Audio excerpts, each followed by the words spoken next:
नमस्कार बंधुगण। एप्रिल 22 तारिख ठारू घटिबाकू जाउछि एक बड़ ग्रहर परिवर्तन।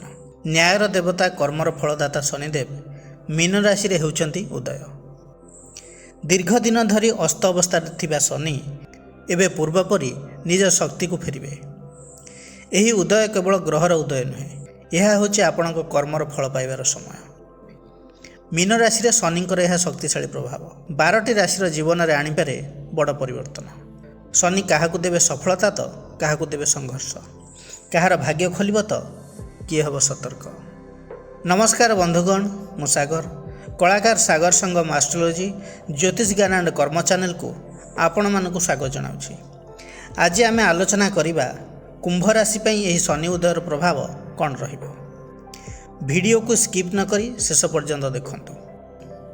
कुंभ राशि पई शनि होउचंती लग्नपति एवं द्वादशपति। द्वितीय भाव मीन रे रही उदय होउचंती। एहार प्रभाव सीधा सड़क पड़िबो धन, परिवार, कथावार्ता एवं संचय उपरे।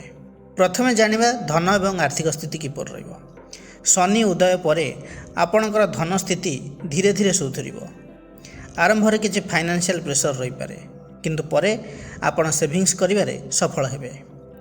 अଯଥା खर्च कमिबो एवं डिसिप्लिन बढ़िबो। पारिवारिक स्थिति जदि देखिबा द्वितीय भाव रे शनि थिबारु परिवार रे किछि मिसअंडरस्टैंडिंग आसी पारे। आपणक कथा कठोर हे पारे, तेणु भाबी चिंती कथावार्ता करंतु। अधिक आउटस्पोकन होंतु नाही। प्रथमरु मनमालिन हेले भी समय सहित संपर्क मजबूत हेबो। आपण अधिक सीरियस एवं प्रैक्टिकल हेबे। लोक माने आपण को गंभीर भाव रे नेबे, किंतु केबे केबे आपण को कथा लोकन को हर्ट करि पारे। एबे जानिबा जॉब और बिजनेस विषय रे। शनि लग्नपति हेबारु कैरियर ऊपर पॉजिटिव इंपैक्ट रहिबो। धीरे धीरे ग्रोथ हबो। इंस्टेंट सक्सेस न मिल पारे, किंतु लॉन्ग टर्म स्टेबिलिटी निश्चित। बिजनेस रे स्थिति मध्यम धरणर रहिबो। जदि किछि इन्वेस्टमेंट करिया पे चाहुचंती तेबे केयरफुल करंतु। Construction related material, iron and steel, hardware, plumbing, masonry equipments, coal, ये सब बिजनेस भल चलिबो। एबे जानिबा लव एवं मैरिड लाइफ विषय रे। आपण अधिक प्रैक्टिकल हेबे। लव लाइफ रे किछि डिस्टर्बेंस आसी पारे। मैरिड लाइफ रे स्थिति ठीक ठाक रहिबो। रेस्पॉन्सिबिलिटी बढ़िबो। जदि किछि फैमिली इश्यू पई स्वामी स्त्री को मध्य प्रॉब्लम थिला, समाधान आड़ को जाई पारे। स्वामी स्त्री मध्य इमोशनल बॉन्डिंग कम रहिबो। उभय प्रैक्टिकल रहिबे। वास्तवता को गुरुत्व देवे।